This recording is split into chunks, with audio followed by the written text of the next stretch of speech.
Hello guys, welcome to another episode of Bangkok Chili Peppers TV. I am Oda and today I am in Nazaré, Portugal. I will spend here 1.5 days. Let's see how many things I will be able to explore.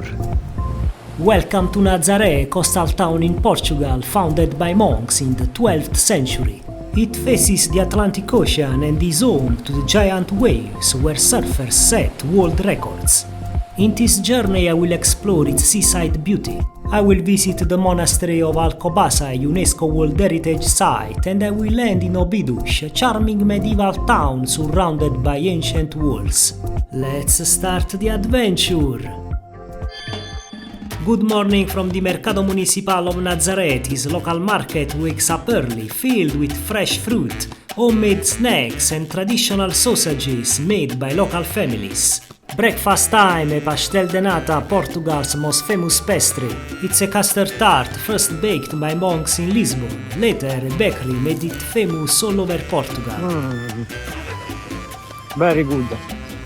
I'm now walking along Avenida da República, the main street by the beach in Nazaré. It runs right next to the sun and is lined with white houses and small hotels, many with red roofs and tiled walls. A classic Portuguese style. There are cafes and seafood restaurants all along the way. In summer it's busy, but now in February it feels calm and almost empty. From here I can see the wide Nazare beach. Behind the town rises Monte de São Bartolomeu, a round green hill that offers a great view of the ocean. On one side of the beach is the harbour with its two lighthouses, and on the other the cliffs with the fort of São Miguel Arcanjo on the top. Up there is also the old neighbourhood called O Sítio, which you can reach by the funicular that today is not working or by climbing the hill. I want to try to go up. These streets are really nice. I'm walking up the path to reach O Sítio. The walk is comfortable and not too long. Nazaré was founded as a small fishing village. Its name comes from a wooden statue of Our Lady of Nazareth brought here from the Holy Land by a monk in the 4th century. Along the way I passed the mural Maya Laranja showing fishermen and women waiting for them by the sea. Finally I reached the top, the panoramic viewpoint of O Sítio. This is one of the best spots to look over the whole beach of Nazaré. I am now in the Largo de Nossa Senhora da Nazaré, the main square of O Sítio. In front of me stands the Santuario de Nossa Senhora da Nazaré, a beautiful church built in the 14th century and later expanded in Baroque style. Inside there is a small wooden statue of the Virgin, said to have been brought from Nazareth in the Holy Land. In the square stands the Ermita da Memoria, a tiny chapel built to thank Our Lady of Nazaré for saving a knight from falling off the cliffs. The atmosphere here is calm and relaxing, and the air feels fresh.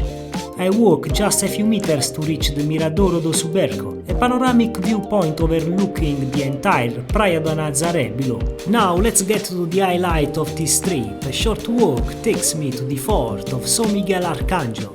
I am in one of the most famous spots for professional surfers in the world, but let me explain you why. The fort of São Miguel Arcanjo stands above Praia do Norte, in Nazaré, Portugal. This beach is known for some of the biggest waves ever surfed on Earth. The fort was built in the 16th century under King Sebastião to protect the coast from pirates. It's the best place to watch the giant waves that make Nazaré world famous, but I am not lucky today. The ocean is calm and the waves are quiet. These giants appear only a few days each winter. They form when strong Atlantic swells meet the deep underwater Nazaré Canyon. The canyon funnels the ocean's energy and pushes the water upward into towering walls. On those rare alert days, the town fills with people coming to the fort.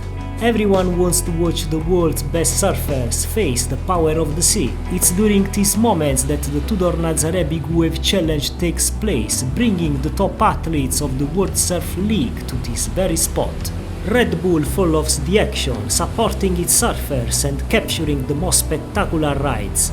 Records have been set here, including one by German surfer Sebastian Steutner, who rode at 28.57 meters in February 2024, breaking his own world record. Inside the fort there is a small museum celebrating these legends. You can see surfboards, photos and the spirit of those who dare to ride the biggest waves on the planet. At the top of the fort stands the Farol de Nazare, a small red lighthouse that has become one of the most photographed spots in Portugal. Nazare, where the sea and the cliffs tell their story. Unfortunately, no big waves today. I am back at Avenida da República for a walk at sunset. On the beach I see the old lifeboats, barcas salvavidas. They once served to rescue sailors in trouble at sea. Time for dinner, the wind is getting stronger and the streets are almost empty. It's February, the quiet season in Nazare. A glass of port wine, something to not miss. Truly lovely. And now a delicious steak to end my first day in Nazare. Today I took the car and in around 20 minutes I reached Alcobaça to visit its beautiful monastery. The Monastery of Alcobaça is a UNESCO World Heritage Site and one of Portugal's greatest monuments. It was founded in 1153 by King Afonso Henriques, Portugal's first king, and given to the Cistercian monks. The building is one of the finest examples of Cistercian Gothic architecture in Europe. From above, the monastery looks majestic, long, symmetrical and filled with light. Inside, the church of Santa Maria de Alcobaça impresses with its pure stone walls and elegant columns. This site holds the tombs of King Pedro I and Inês de Castro, whose tragic love story is one of the most famous in Portuguese history. If you have time, visit the 12th century Castelo di Alcobaça, a hilltop ruin that once protected the monastery and offers a beautiful view over the town. The monastery of Alcobaça stands in quiet harmony with the town, a masterpiece that has watched over it for centuries. In front of the monastery is Alcoa, a pastry shop famous across Portugal and winner of many awards for its convent sweets. Don't miss the Delícia do Convento, a rich dessert made with egg yolks, almonds and sugar, following old monastic recipes. The sun is shining and now let's move forward. My last stop for today is Obidos, one of Portugal's most beautiful medieval towns. This weather is amazing and the light is so strong in Portugal.